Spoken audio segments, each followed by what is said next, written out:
Donc ouais, on a 1, 2, 3, 4, on est 6. Yeah, normally it should have 7 speakers. Yeah.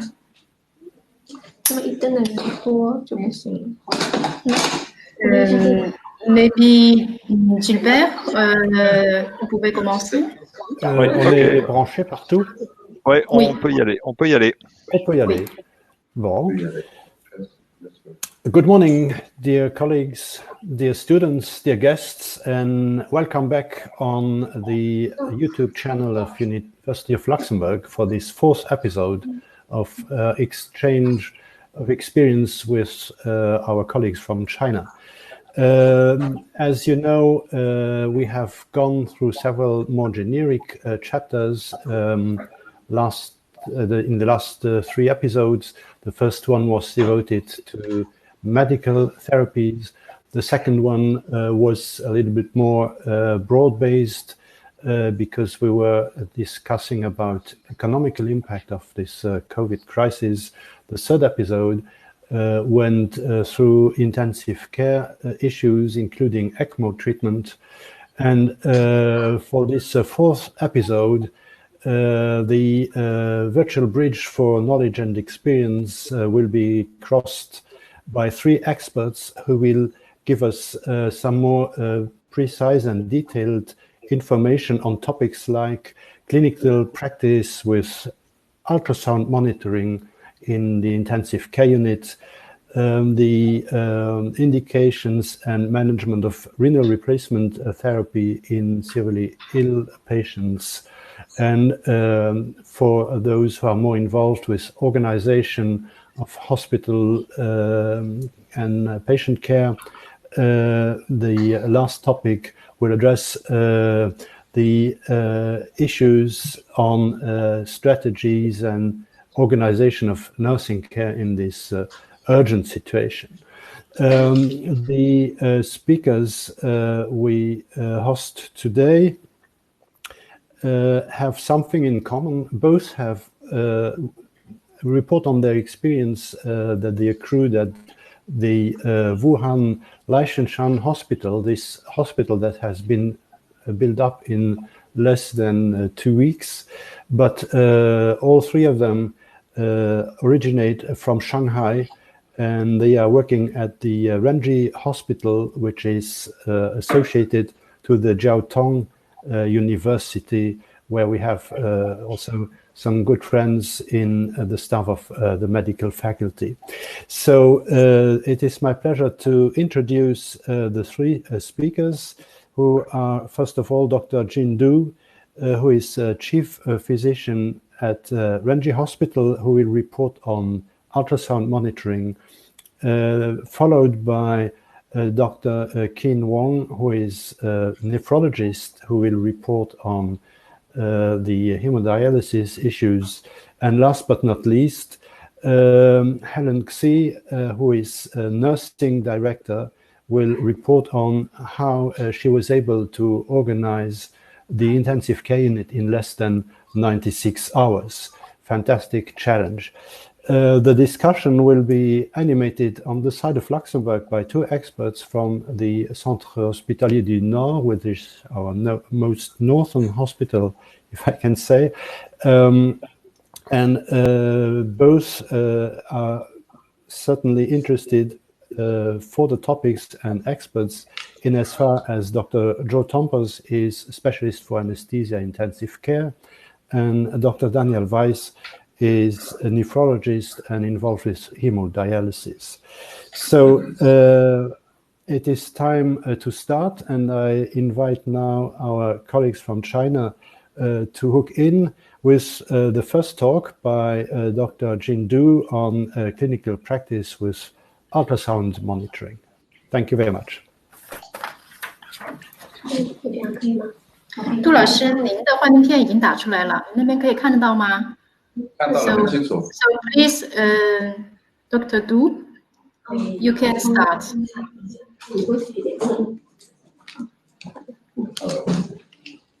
It's my pleasure to make this presentation and introduce clinical practice with critical ultrasound in the real-time monitoring and management of COVID-19.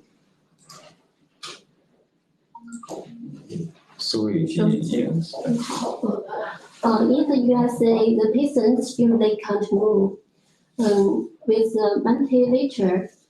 Therefore, CT examination is rarely used. But for the ultrasound, the more obvious the lung changes, the greater the zone of ultrasound.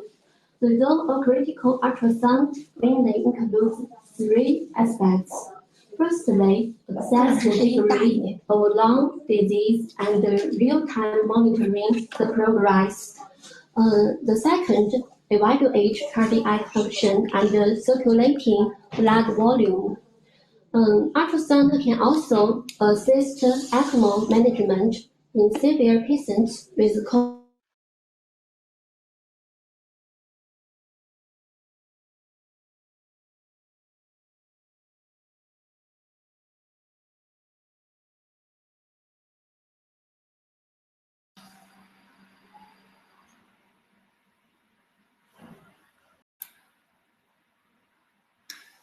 Alors, bonjour. Vous m'entendez? Professeur Du? On a perdu le son côté. OK. Il faut de reprendre. We have to come back on the slide. 这个能看到这个摄像头要点吗？点一下。变成我们了。您把第二章幻灯片再讲一下，刚才有一个延迟。第二章是吧？延迟，这是第一位，把那个傻的就推掉，推开，对，这个是吧？这个再讲一遍是吧 Yes, please repeat this again. Thank you. Okay. In the USA, the patient usually can't move with the ventilator. Therefore, the CT examination is rarely used. But for the ultrasound, the more obvious lung changes, the greater the zone of ultrasound. The zone of critical ultrasound mainly includes three aspects. Firstly, assess the degree of lung disease and real-time monitoring the progress. Second, evaluate cardiac functions and circulate blood volume. Ultrasound can also assist ECMO management in severe patients with COVID-19.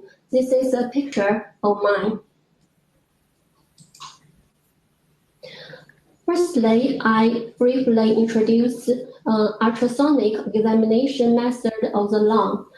The lung was divided into three regions. First, anterior, lateral, posterior regions with axillary front line and posterior front line as the boundaries. The upper and the lower boundaries were defined by the nipple plane. So the left and the right lung was divided into 6 regions respectively, with a total 12 regions on the both sides.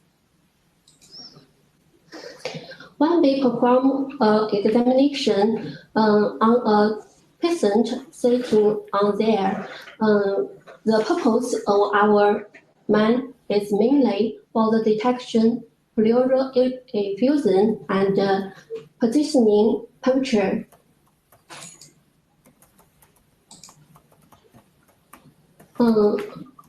Two hand placed in this way corresponding to the location of the lung, and 3 standard points are defined: upper blue point, lower blue point, and a collapse point. The upper blue point can quickly clear the patient's pneumothorax, and most pleural effusion can be found at collapse point at here. Ultrasound image of normal lung shows A-lines.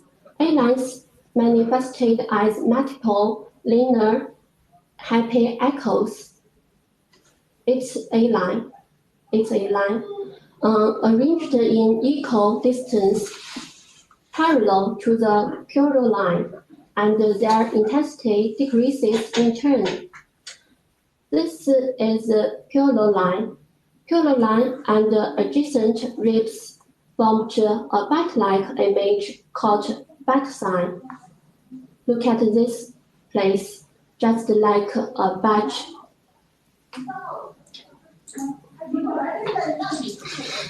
Ultrasound image of abnormal lung shows B-lines, which formed by reflection at alveolar gas-liquid interface. Interstitial pulmonary edema is characterized by a thickened interlobular septum at a 7 mm spacing. We call it B7 lines.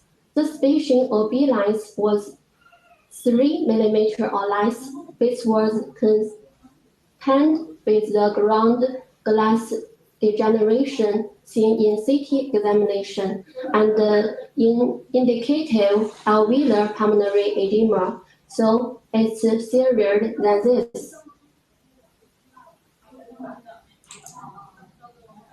Characteristics of B lines include start from pleural line,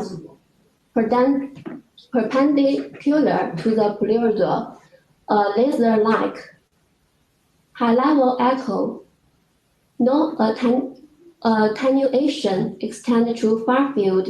It slides with the lungs.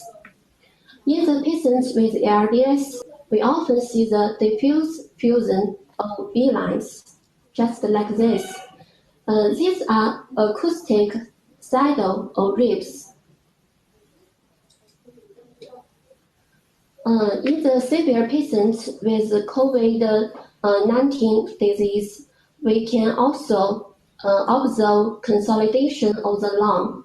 When the amount of fluid in the lung tissue increases, the alveolar collapses, the gas disappears to form a consolidation.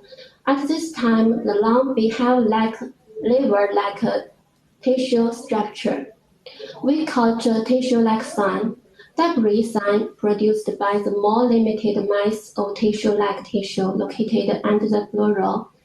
We can also see air bronchogram in the consolidation of the lung tissue.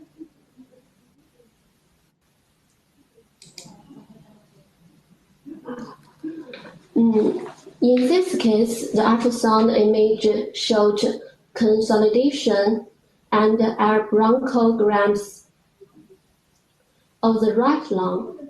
We can also see pleural fluid around the consolidation lungs. This is a pleural fluid, and this is a little pleural fluid.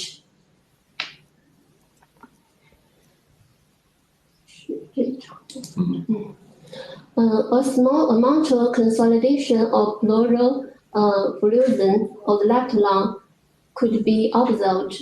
This is a small amount of consolidation, and this is pleural fluid, just a little, but we can detect it. Most of left lung showed a diffuse fusion of the B lines. I think it's very serious, just like this.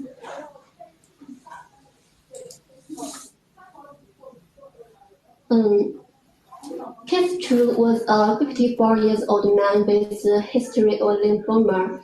Oxygen was administered by endotracheal intubation.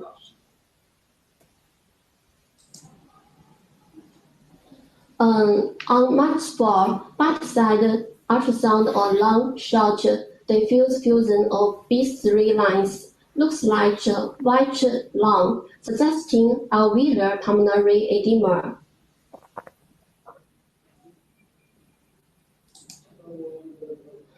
Time days later, partial consolidation appeared in the lower lobe of the right lung. You can see it just like a liver, and the other lobe still showed edema because we can see B lines in here, not a consolidation, so it showed edema. More pleural effusion appeared in the right thoracic cavity. This is pleural effusion. Pulmonary edema of left lung was more obvious because the echo of the B lines was stronger than before. We didn't observe cardiac abnormalities such as the enlargement of the right heart, the pulmonary hypertension or tricuspid regurgitation. We didn't observe any abnormalities.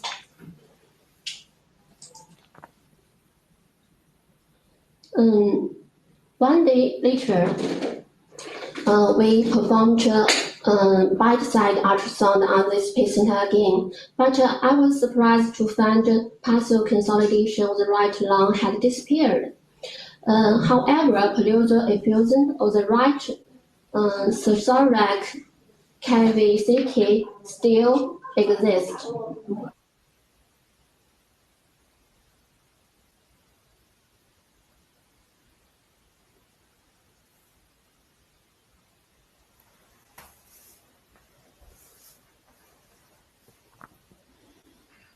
Bonjour, Dr. Du.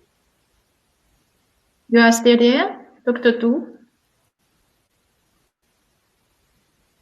So maybe Dr. Du needs some difficulties for the collections. I fear. So we will wait a little bit, and please allow me to introduce you a little bit more for our speakers. So Dr. Du Jing, so she is Associate Chief Physician of Department of Ultrasound from Nenji Hospital School of Medicine of Shanghai Jiao Tong University. And she is the leader of Ultrasound Diagnostic Group of ICU Second Department of Infectious Disease, Leishenshan Hospital.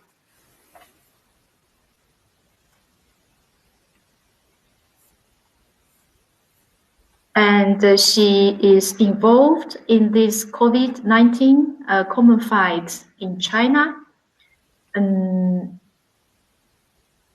she is involved in the critical ultrasound protocol and approach preparation in the real-time monitoring and the management of COVID-19 pneumonia patients, and also involved in the critical ultrasound integrated ECMO management in severe COVID-19 patients.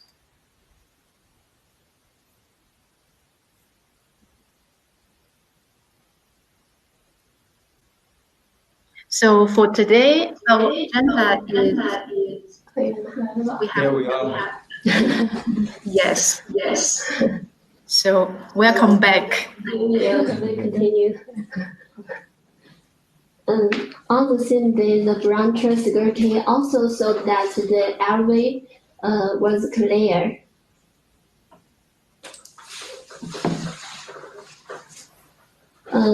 Another 3 days later, debris-like consolidation in the peripheral band of the right lung was observed, suggesting the pulmonary lesion was aerobic again. On the afternoon, the blood oxygen saturation of this patient decreased into 45%, heart rate 160 to 170 BPM, atrial fibrillation rhythm, and blood pressure dropped to 76/48 mercury, and the patient needed urgent ECMO surgery.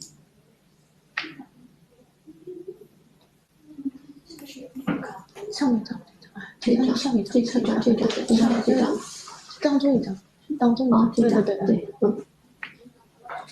，although ECMO operation was successfully performed, long degree of this patient was still rapidly progressing. The entire consolidation of the right lung and air bronchograms sign could be seen. It's very obvious. Partial consolidation and air bronchogram sign were also seen in left lung. And a large amount of pleural effusion could be observed in both thoracic cavity. You can see at here is a larger amount of pleural effusion. This patient died 36 hours later. Case 3 was a 56-year-old man without previous medical history. Due to the diagnosis of COVID-19, the patient was in poor condition and required ventilator-assisted ventilation. Therefore, he was transferred to ICU Leishenshan Hospital by the ambulance.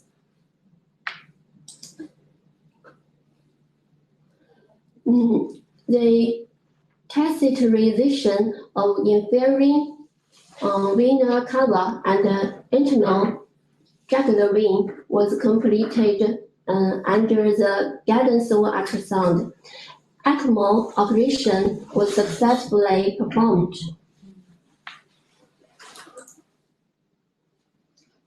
3 days later, X-ray film and ultrasound image were obtained.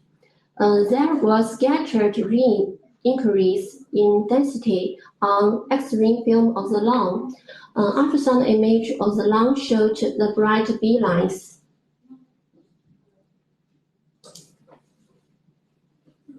Half a month later, lung CT showed ground glass appearance visible on the whole lung. Ultrasound image showed several broad B lines in the lung.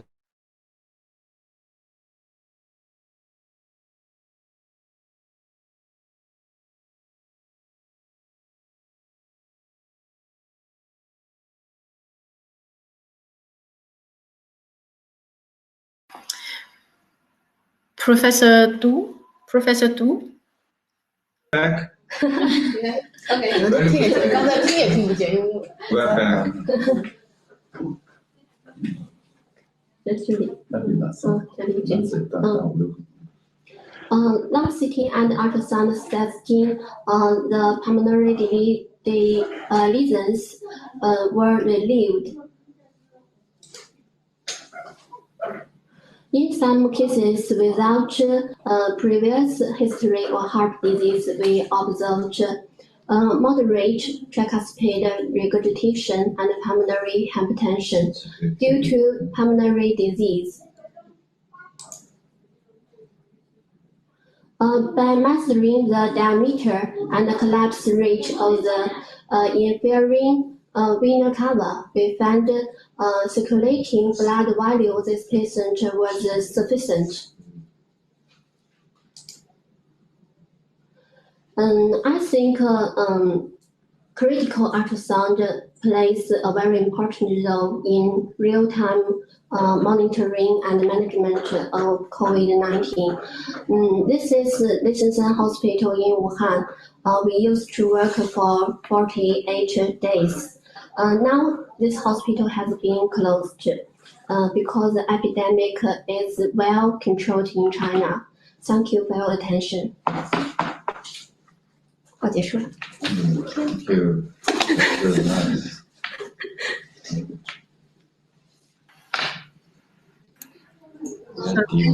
Thank you very much. 谢谢杜老师的精彩的演讲。So now I would like to invite Professor Gilbert Mazar to introduce the next two speakers. Please, Gilbert. 这个看得清楚的。 Okay, so please allow me to introduce the second speaker. So is Dr. Wang Qin. Let me help her to introduce the presentation. Dr. Wang Qin. 是这个吗？ Yes. 王老师是 Okay, so maybe you can start. 您可以开始了。 Okay, good morning. I'm Dr. Wang, come from renal division of the Hospital. It's my great honor to be here to introduce my work in Leishenshan Hospital. My topic is about renal replacement therapy in COVID-19 management. So since December 2019, the epidemic of COVID-19 has spread very rapidly in China and the world. The WHO declared the COVID-19 to be a global pandemic.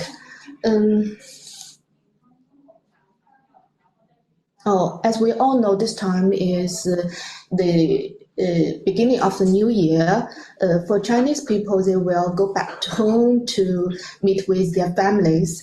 But at that time, it's very difficult. It's hard time for them to go back home. It makes a huge impact to people's life, especially at the center of China, the Hubei, the people who live in the Hubei province. So, from this slide, we can see the patient number and the changes in Wuhan from December 2019 to February 2020. At the beginning of February, the government determined to build two new hospitals, Huiqin and Leishenshan, to admit more patients to treatment them. We go and worked in Leishenshan Hospital for a group to be there.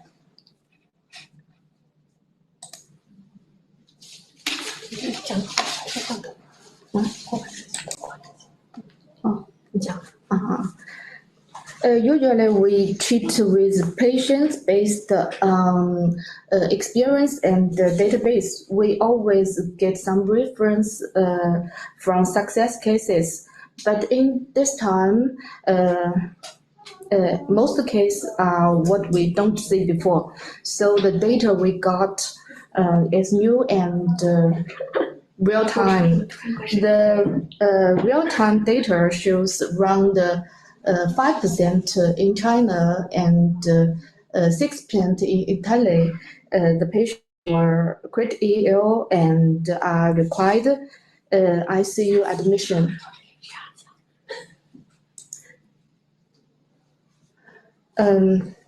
Many of them also need organ support treatment. This data comes from a single center observation study in Wuhan, China. This picture we can see about 17% of patients require renal replacement therapy.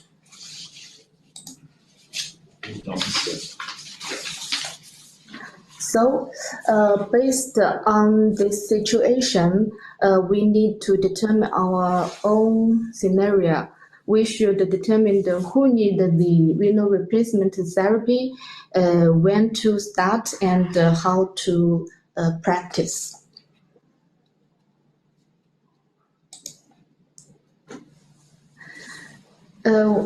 When we worked in Leishenshan, the patient we provide the renal replacement treatment include three types.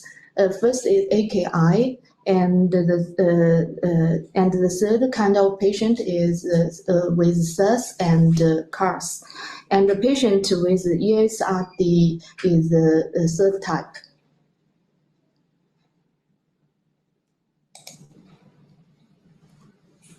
First AKI, this patient with serial creatinine rapidly increasing or double and urine output to decrease in a short time. Because of the, we can see in this picture, because of the objective is so different, the incidence range is very wide of this very wide in China. In our ICU, the incidence of AKI is about 34%. The incidence is of this event is not as low as we thought before.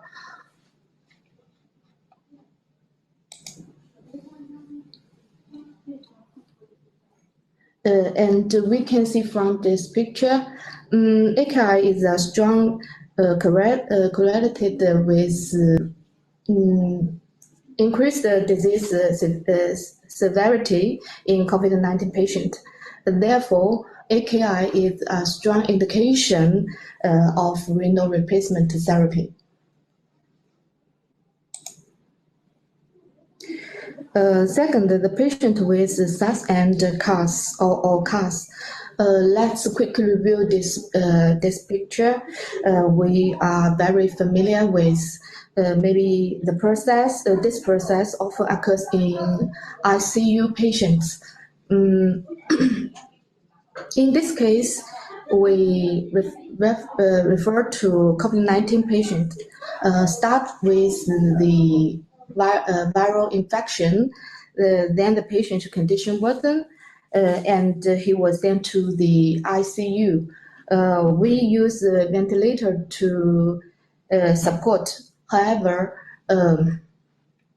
there was a cytokine storm in the patient, followed by shock and organ failure. So we always can see this patient in our ICU in our work before.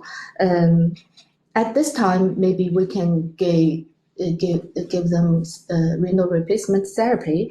If we can give them this therapy, it may improve it may improve the inflammatory state of the patient and protect their organs.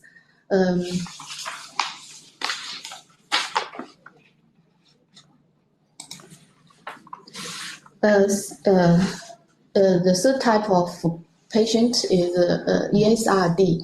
COVID-19 patient with ESRD need isolation, dialysis.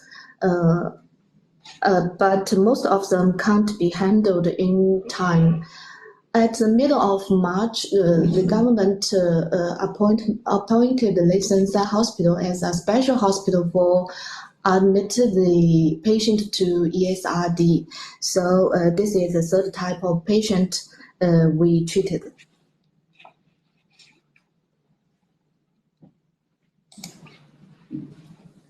The next question is when to start renal replacement therapy.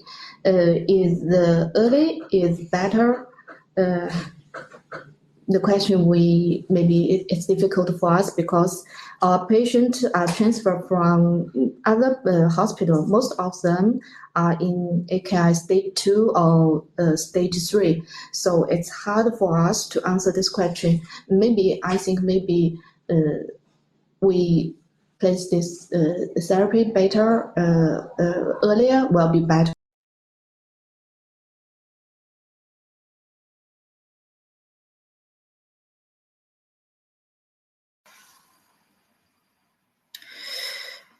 Bonjour tout le monde. Je me permets de continuer, présenter l'autre speaker, Dr. Okay. Please.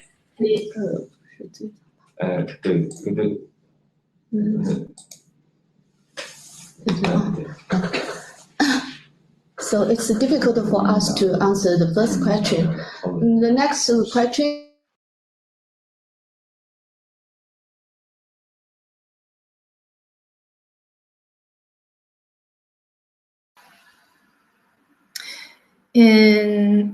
Yes, I think the collection is not perfect.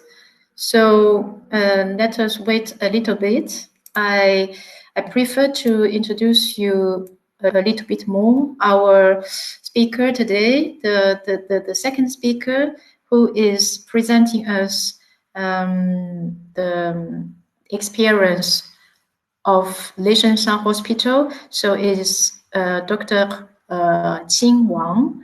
So she is the vice chair of renal division from Linji Hospital School of Medicine of Shanghai Jiao Tong University. So we are waiting for her. Okay, you are back. Yeah, we're back.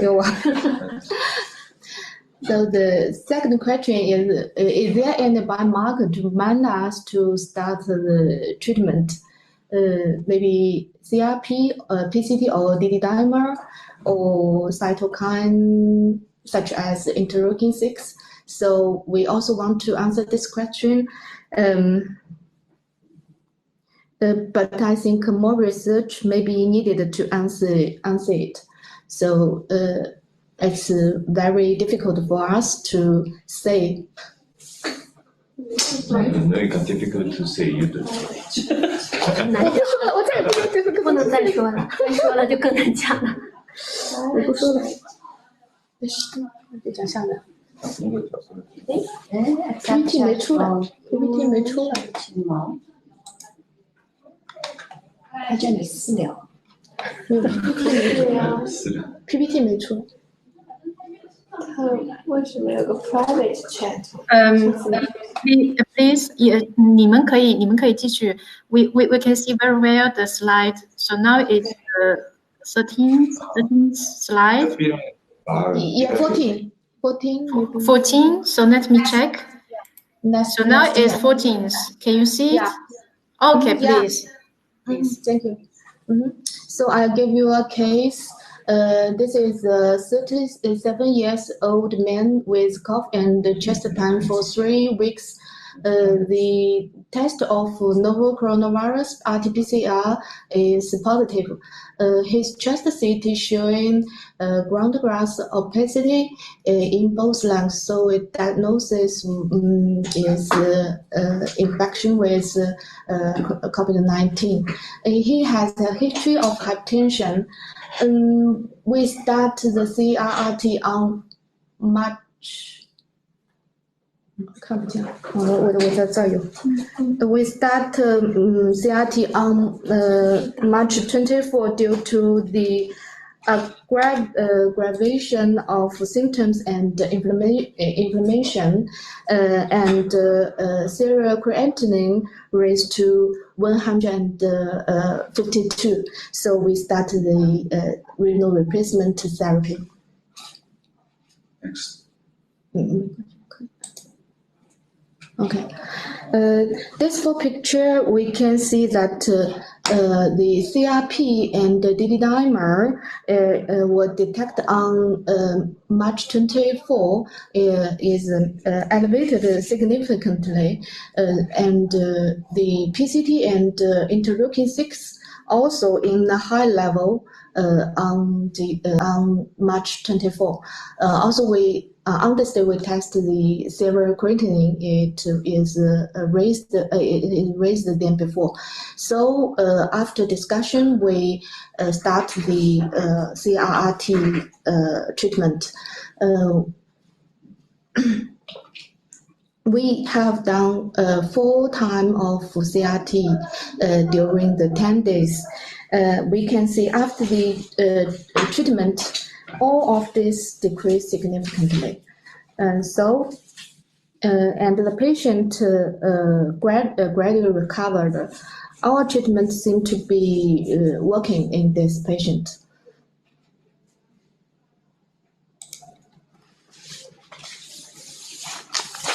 How do we practice renal replacement therapy in this critical patient? Also is a challenge for us. How to anticoagulation and how to make the fluid management strategy. We should make a lot of think about this.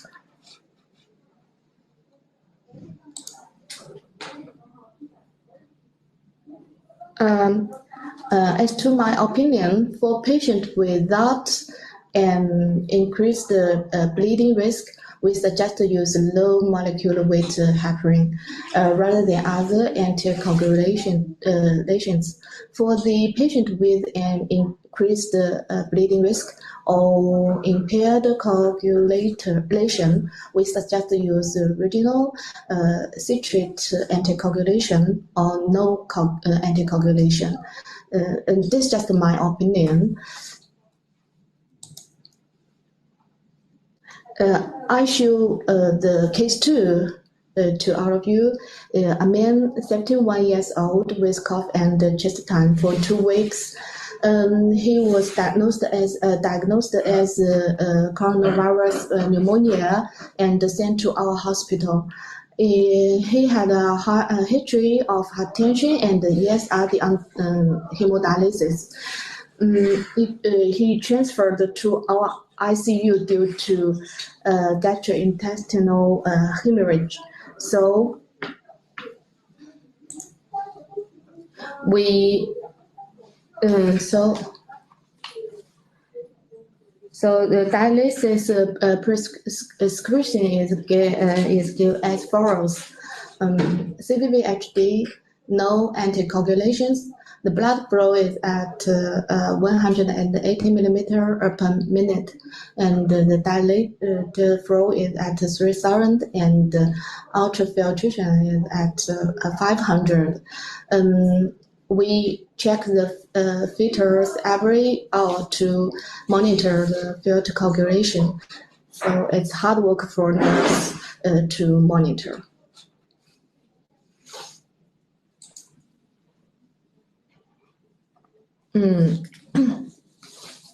After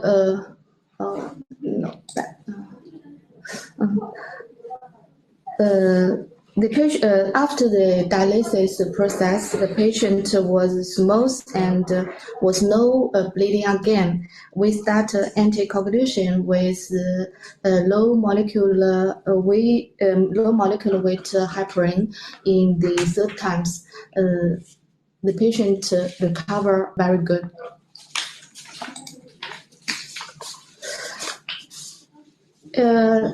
We can see a lot of machines here, and consumable we show you. I want to say in Leishenshan Hospital, all these machines and consumables are provided by the government. It's all free for charge, so we can choose to use. It's very easy.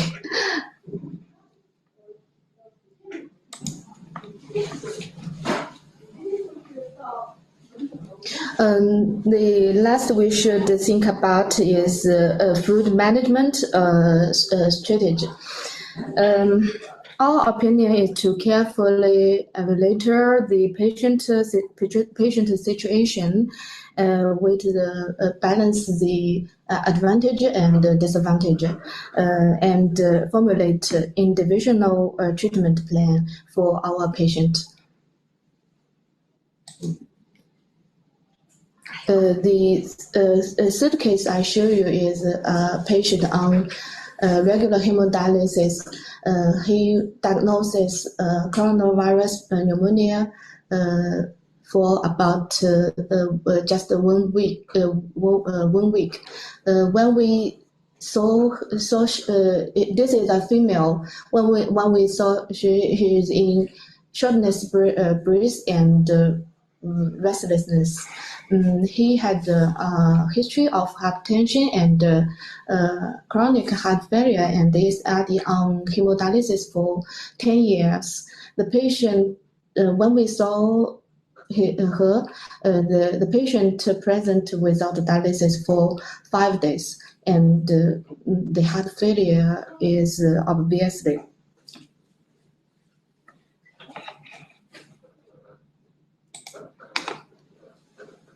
We examined the patient very carefully. We found that this is the fistula of the patient, and we found that his fistula tumor disappeared. Under the help of Dr. Du, we made a bedside ultrasound. The bedside ultrasound shows thrombosis in this fistula. We can see here. So we left the Ferrovian catheter here, and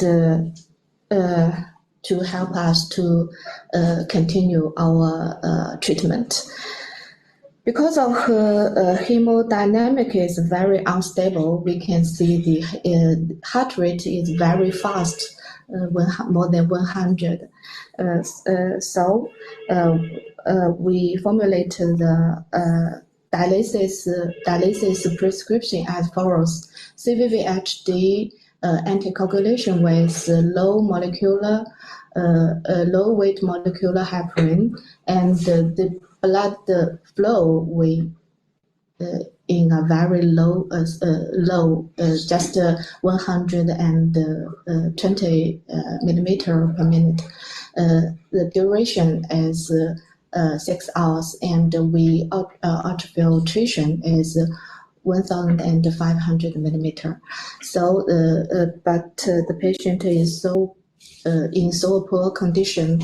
Unfortunately, she has died in 1 week after 3 times of hemodialysis, renal replacement therapy. So, a short conclusion. Renal replacement therapy is critical for patients with COVID-19, especially for those with AKI, SARS, or MODS. Renal replacement may play a crucial role in killing overload inflammatory cytokine in severe and critical patients. It is necessary for each patient to make a careful, evaluated, and individualized plan for this patient.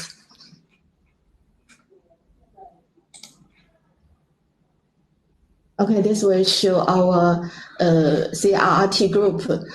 We only have 3 doctors and 2 nurses to do all the things. So thanks for you listening.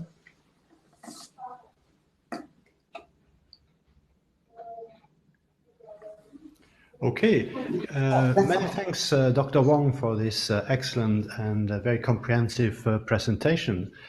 I would like simply to remind to those who are watching us this morning that you have the opportunity to send in your questions through the YouTube chat function, and my colleague, Dr.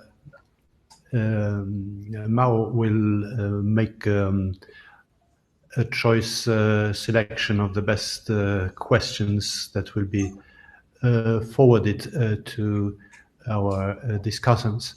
So it's now the time to introduce the following speaker, who is Mrs. Huiqin Xi, who is Deputy Nursing Director at Renji Hospital, and who had the difficult challenge of setting up the organization of nursing care in the ICU during the crisis. So we have all seen in our hospitals how difficult it is when there is a massive accrual of patients.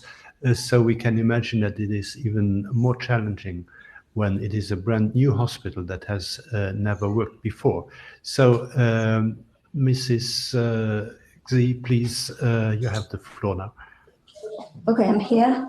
So good morning, everyone there, and good afternoon, everyone here.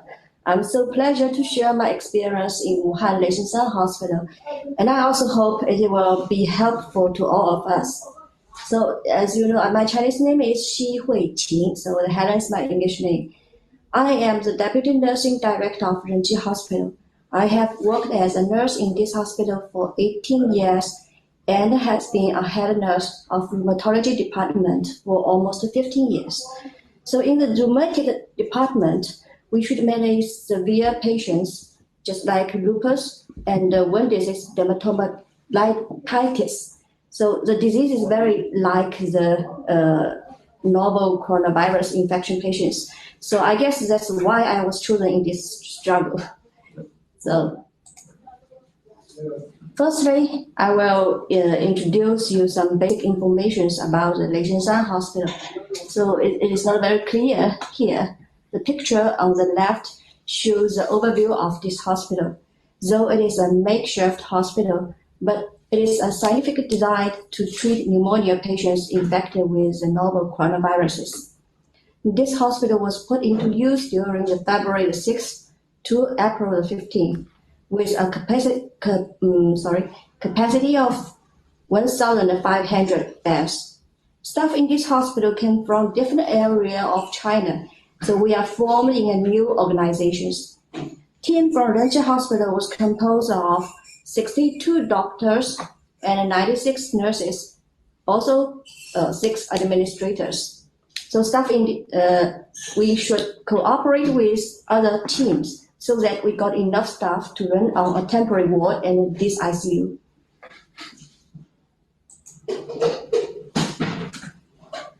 So, as soon as we arrived at the Leishenshan Hospital, we quickly started our struggle. It was really stressful.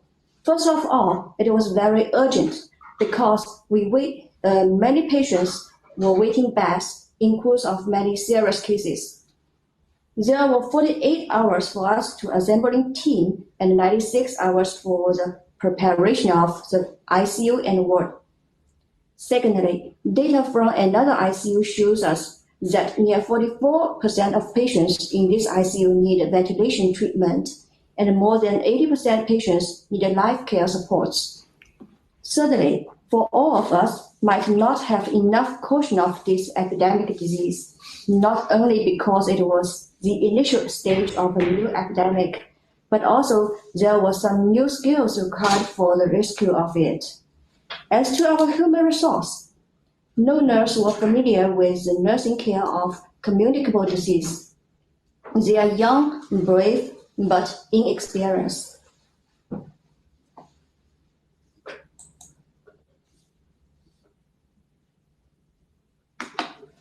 At that time, we are not doctor and nurse only, as well as the cleaner and porter.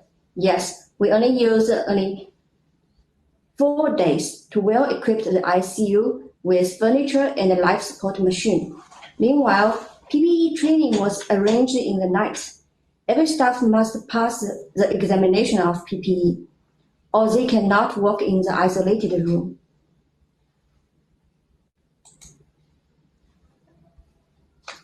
Before the opening, we analyzed the nursing team composed by 6 hospitals. The data demonstrate that we don't have an ideal structure for the ICU. To be happy, there were few nursing specialists in our team, such as anesthesia nurse, operating nurse, and hemodialysis nurse. Though they are not familiar with critical care, they can successfully handle some co-treatment skill, which is important to cure this disease.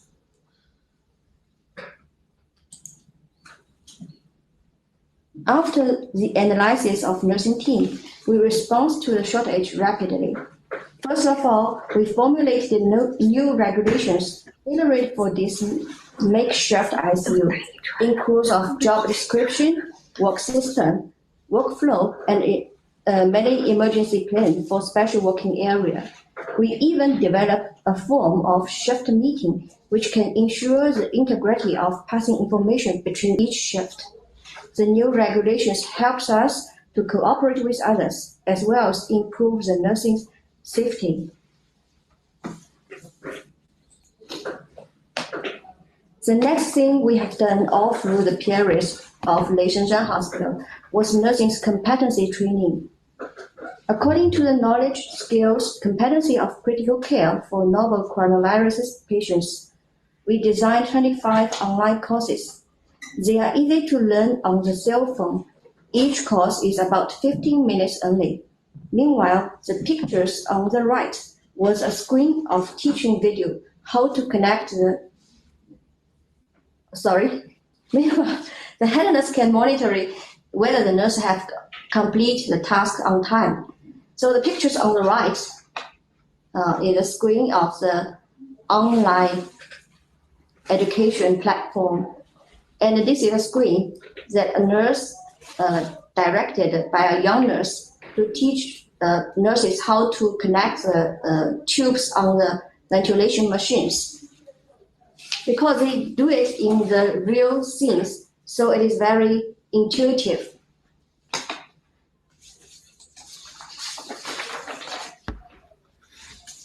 Some nursing skills cannot be mastered in short time, such as wound care, ECMO care, and CRT technology. Though there were only few nursing specialists in our team, they are target-centered. They focus on some key therapy of critical novel coronavirus infection and its complications.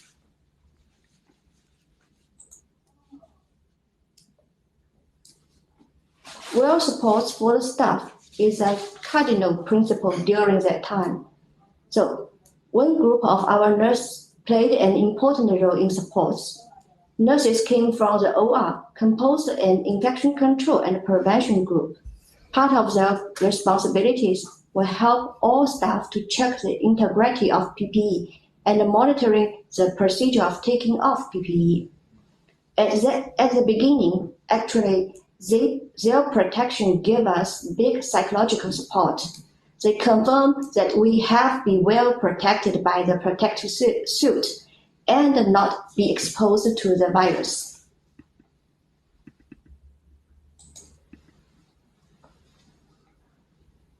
We can see two doors between the isolated room and the semi-contaminated area. Sometimes there was a third door in our mind. That was fear. To take care of serious patients, to face the death, to deal with sudden change of patient's condition. It brings a huge psychological pressure and tensions. We got a psychologist in our team who can do consultation not only for patients but also for all the staff. At the same time, we did psychological assessment for all staff at least 3 times during the working time in Leishenshan Hospital. It was at the beginning, middle, and the end. Another way to support our staff is peer support. Pictures drawn by staff on the protective suit, words of ales, express their wish, interests, and a blessing for patients of Wuhan.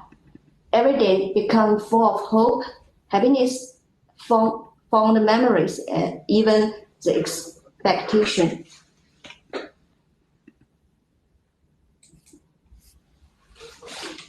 The 5th strategy is to improve the relationship between patients and medical staffs. We open an online platform for patients to write down their experience during the epidemics. It is a useful way to know what they need when they lonely live in the isolated room. Voice from our patients, not only concerned about the appreciation for staff, but also the stories about their families and in these epidemics. In the end, we successfully completed the rescue task. Delightedly, when we came back to Shanghai, the nucleic acid test for all of us are negative. After the epidemic, there was some thinking about for the future. Some paper had already mentioned the preparedness of public health events. However, there was no more reports about how to do the preparedness of such kind of events. Comparing with the passive psychological interventions, I believe the positive intervention at the initial stage should be better. As a nursing manager, I have done many coordination works in that situation. It is hard to handle all things ordinarily. I think it's necessary to promote a national standards for makeshift hospitals in the future. Thank you for all attentions. Then.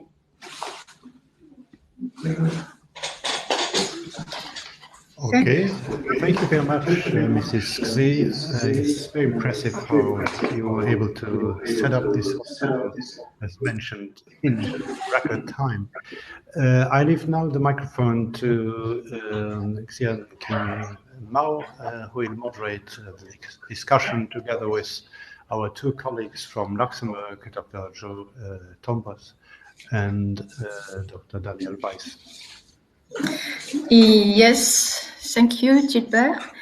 So I would like to invite our animators, Joe and Daniel, to comment on these two excellent presentations. So maybe, Joe, you are first, please.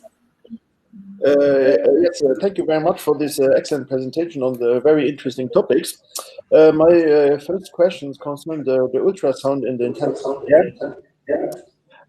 So do you think it can really replace CT scan, or is it just a complementary tool to look what's going on in the lung? So please allow me to also translate your questions in Chinese for some audience. 这位老师的问题呢，就想问一下那个胸腔的那个超声，它是可以真正替代那个 CT 扫描，还是说它只是用来补充 CT 扫描的一个筛查的手段 ？So please, Dr. Du, maybe you can start answer some questions. Yes, please. Okay. Bedside ultrasound and CT scan each have advantages and disadvantages. CT scan can't completely displaced by ultrasound because it's high resolutions for reasons. I think if the patient his considerations permits, CT scan is the first choice. But for the patients who can't move, critical ultrasound can play a very important role in the real-time monitoring and management of COVID-19 degree. Moreover, ultrasound can dynamically observe the progressing of the disease in real time. Bedside ultrasound is more convenient, can make observe many times, even in one day. Moreover, there's no ring. I think a combined use of two both ultrasound and CT is the best. Okay. Thank you for your question. In addition, actually, it's also my idea to ask Dr. Du Jing to do ultrasound on this kind of patients, because firstly, it's not convenient for us to transfer the patients to CT scan because they may be ventilated or very ill. And also there must be the correlation between ultrasound changes and the CT scan. So Du is very clever. She has found the correlation. So make it easier for us and make it easier for the patient care. I think that especially the diagnosis and the changes of the patient pulmonary status, because normally we want to do ultrasound on pulmonary of the patient. It's normal. It's not normal method, but for this kind of patients, it's very, very important. I'm Dr. J. I'm from General Surgery Department. I'm also the coordinator of the medical team to Leishenshan Hospital. Thank you, everyone. Thank you. Welcome. Thanks for joining this conversation.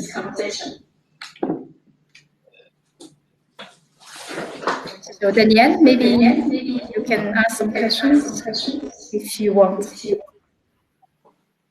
So thank you for your wonderful talks, very comprehensible and short and on the point. I also have quite a similar question. So you use the ultrasound for people having a lot of COVID-19 disease, but not in the beginning. So you don't use it to make the diagnosis, because especially in the beginning, the people have more lesions on the posterior side, which is more difficult to attain with ultrasound. So do you use it for making also the triage to say he has maybe got COVID-19, or you use therefore the CT? Okay, please allow me to translate also in Chinese. 丹尼尔老师的这个问题呢，他就是说，您用那个胸腔超声，和 CT 扫描，对那个新冠肺炎的病人进行筛查或者是诊断的里面，您是优先使用胸腔超声，还是优先使用 CT 扫描，还是两者结合起来用于诊断，还是用于筛查？请您给出您的这个专业的评论，谢谢。Please.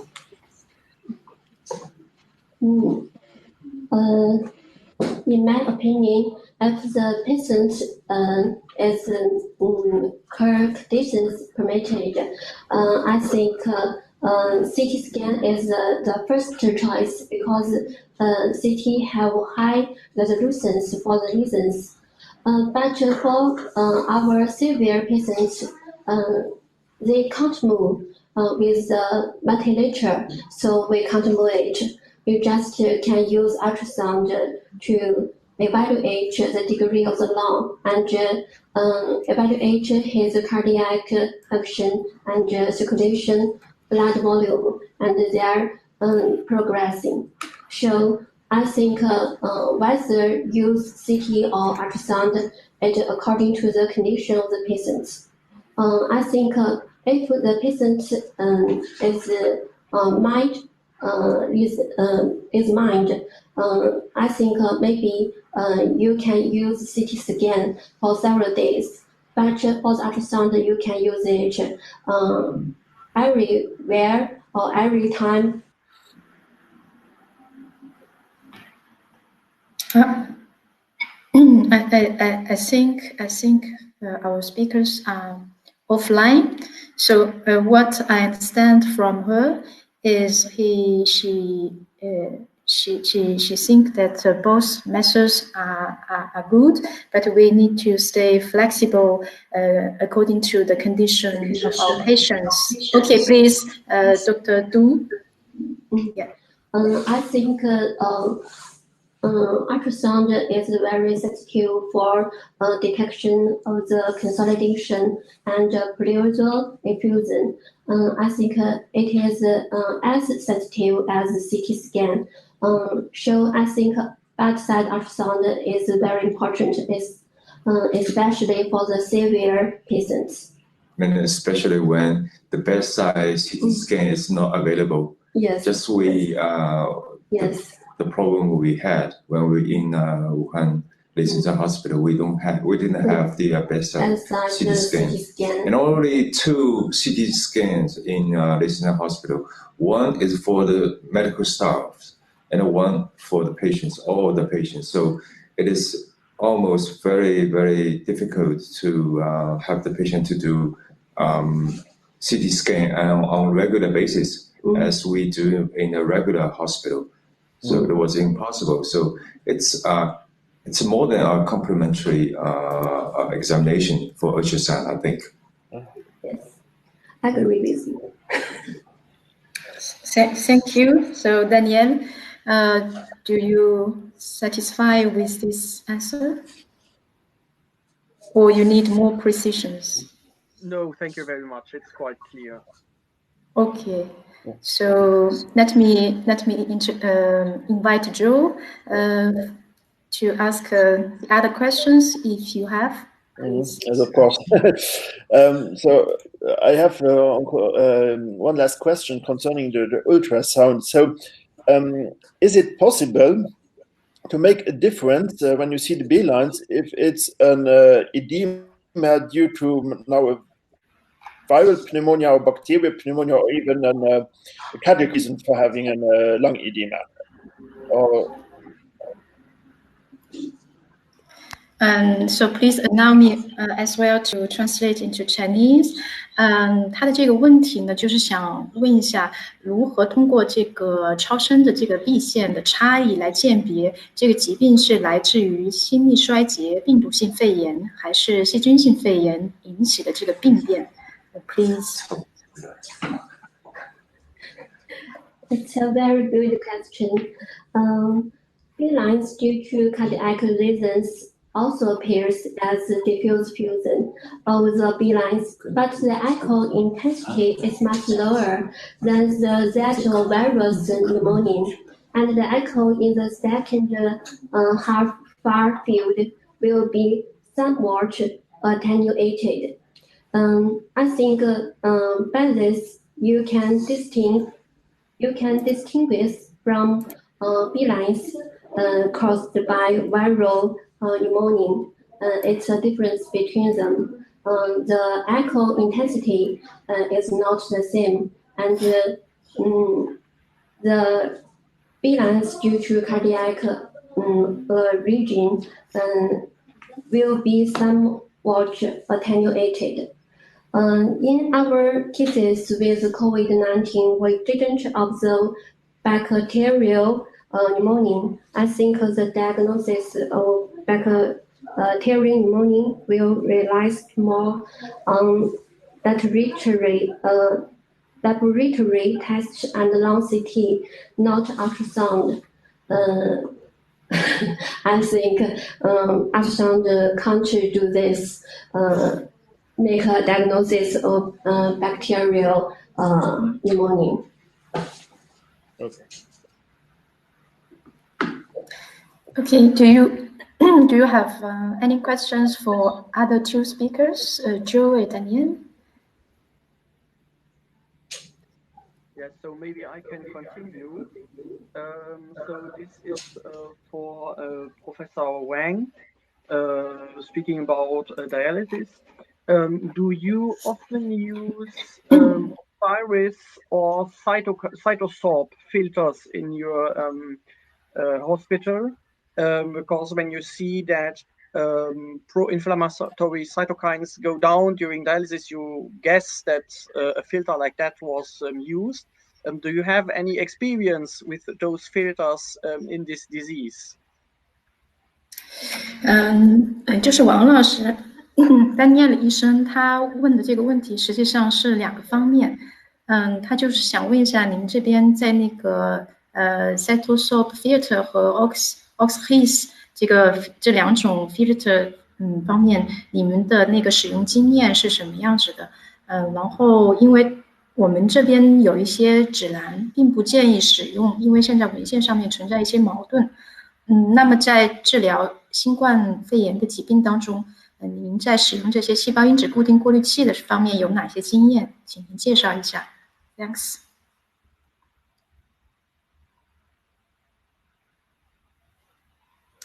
Please. 你不能每天扫一个。对啊，你每天扫，其他人车线实在受不了。So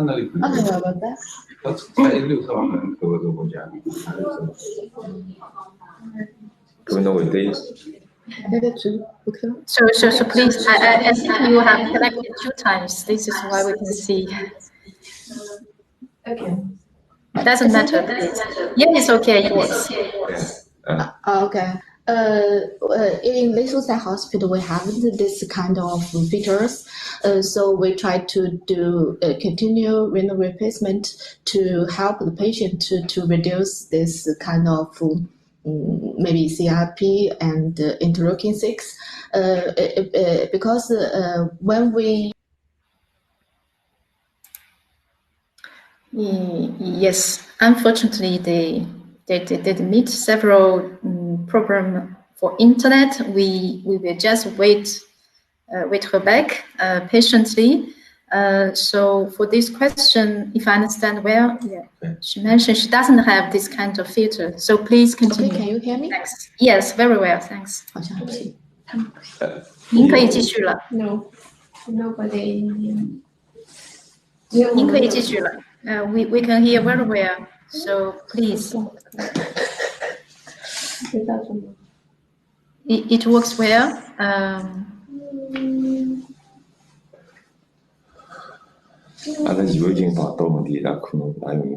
So Dr. Wang, it works well. You can continue your answer. Maybe they cannot hear us yet. So I understand they don't have this kind of filter. Let us wait for a reply.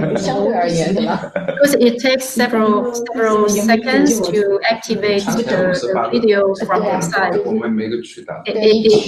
It's so far from here to China, so we need some time to synchronize everything. So just be patient. If there are some audience, just join us now. So we arrive in the second part of our webinar today. We just finished the 3 presentations given by Dr. Du Jing, Dr. Wang Qing, and Dr. Xi Huiqin. So they have provided us 3 high-quality presentations, and now we are in the panel discussion part. We are very honored to have 2 animators from Hospital du Louvre in Luxembourg, Dr. Zhou and Danielle, to be with us. And our presenters from Shanghai Jiao Tong University, they are collecting to the platform again, so it will take several seconds. Thanks for your patience. And can you hear me, Dr. Wang? Okay, it is still collecting. So maybe we can just allow me to briefly conclude the answers from the first questions. So the first questions from our 2 animators, they have mentioned how to... Oh, okay, they are back. They are back. 王老师，您可以继续了。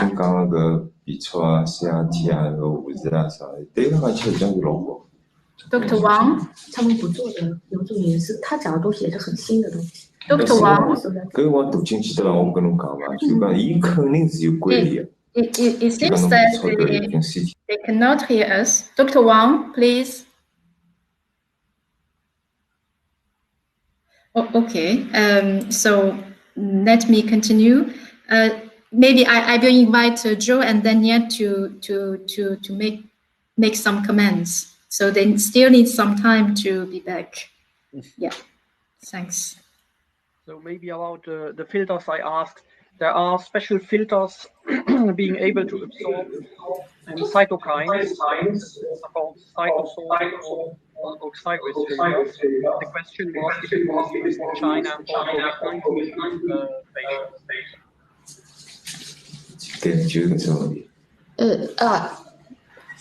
It's okay. 您可以继续回答刚才的问题。对。 Okay. We don't have these filters in Leishenshan Hospital, but we have experience here in our Leishenshan Hospital. Sometimes in ICU, we can use this kind of filters in very sick patients, such as intensive patients. So we can help a lot of patients to degrade this kind of cytokine, and maybe it's very helpful for the disease, such as in some pneumonia or some other diseases. So, but in Leishenshan, we don't have this kind of features to use to help the patient with COVID-19. Yeah, our choices were very limited. We can use just no choice, maybe. Oh, okay. So if I understand well, they don't have this kind of filters. I would like to ask also what they have used, maybe. And if they from Gambro are made out of some sort of plastic, so it's always the same. So there are no different filters than those. Okay. So Thank you for your question. yeah. So any other questions from Joe, maybe? Yes. I have one question. I didn't quite well understand. When did you start the blood purification? Do you understand? Yes. For me, I can understand your question. Maybe I will translate into Chinese. So your question is about the indication of blood purification, right? Did you start only when the patients were in acute Yes, I get it. When the cytokines level were high Yes. Yes, we can hear. So I will repeat the questions from Joe in Chinese. If you allow me both sides. 周老师的问题呢，他就是说，你们的那个血液净化的指针，你们是通过就是诊断为无料的急性肾损伤，AKI 还是连续性的静脉 ？Yes, they cannot hear us. Okay. They cannot hear us. Unfortunately, there are some problem of collections. So I suggest that we exchange several questions by email if possible, and then we can also communicate these questions to our students by report. Yes, Gilbert, please, if you have some comments. Well, I think it was an interesting move we made today from one speaker to three speakers to go through three very precise topics where our colleagues showed us how they were able to cope with problems. We are, of course, waiting for more exchange, and maybe now that our colleagues are reconnected, the questions may go on. Yes， 他们的那个问题呢，就是那个血液净化的那个指针是什么？你们是就是旨在保护肾脏功能，减少循环细胞因子的前提下，就是在诊断为急性肾损伤的时候，你们是否使用那个连续性静脉血液滤过？你们在这方面有哪些经验 ？So I just repeat the questions from Drew. 所以我跟杜静讲，我有好多题。I think they need some time. They need some time to discuss internally this question, maybe. Or there are still some. Yes, we can hear. So please, if you can answer the questions. So the question is about the indication of blood purification. And the methods that you have used targeted on reducing the circulating cytokines to preserve the kidney function. So please. Yeah, I'm not sure it really works, the connection, because they cannot hear us. Yeah. So. Gilbert, I suggest to move forward, if possible. Yeah. Well, if we are not able to touch base again with Shanghai, I think we have to wait for next week's events. We will have a speaker from Luxembourg on 12th of May, Professor Markus Ollert, who is heading the Department of Infection and Immunology at the Luxembourg Institute of Health, and who is affiliated professor at the University of Luxembourg, who will give us a lecture on diagnostic tests. And on 14th of May, we will have again some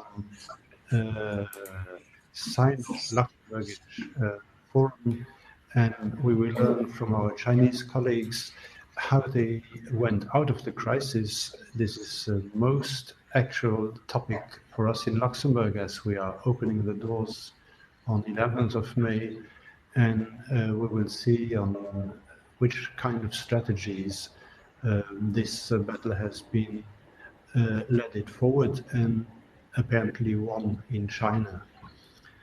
Qing, would you like to say some words? Yeah, I would like to give my appreciations to all speakers. Even if we meet some technical problems, we still enjoyed your participation, your contribution to this international fight against COVID-19.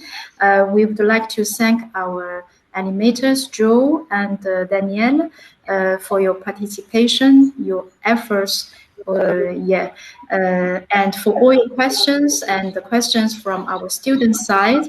We will try to communicate by email to our speakers and then get feedback and communicate to all of you later. Really appreciate your involvement, and let us look forward to our next webinar. So next week we have, as Gilbert just mentioned, we have another exciting webinar on the topic of exit strategy. So I think this is a worldwide challenge for all of us. So we will open the conversation and hand by hand to avoid the second wave of COVID-19. Because in some countries, I heard that after the confinement, they meet the second wave and they meet new contamination, infection problem. So in Luxembourg and also in China and the other parts of the world, we hope that this can be avoided, or the risk can be mitigated with solutions. Yes. Thank you. Thank you. And well, I think we need to have special thanks for Qing, who is, last week I said she's the ambassador. This week I would say she's the engineer building the bridge over the Silk Road. And so I can only echo your thankful thoughts to all those who have contributed to today's event, our colleagues from China, our colleagues from Luxembourg, all those who attended on the YouTube channel, and maybe we should also think of those who stay behind the curtain, if I may say. Philippe Fabu from the Luxembourg Conference Center, who has on the high tribute to the technical issues, and Nathalie, our administrative assistant, who is doing a lot of fundamental work in the organization of these events. So all we can say today is goodbye, and hope to see you next week. And please remain healthy. 谢谢大家. Thank you very much. Thank you. Bye. Bye-bye. Bye. Bye. Bye-bye.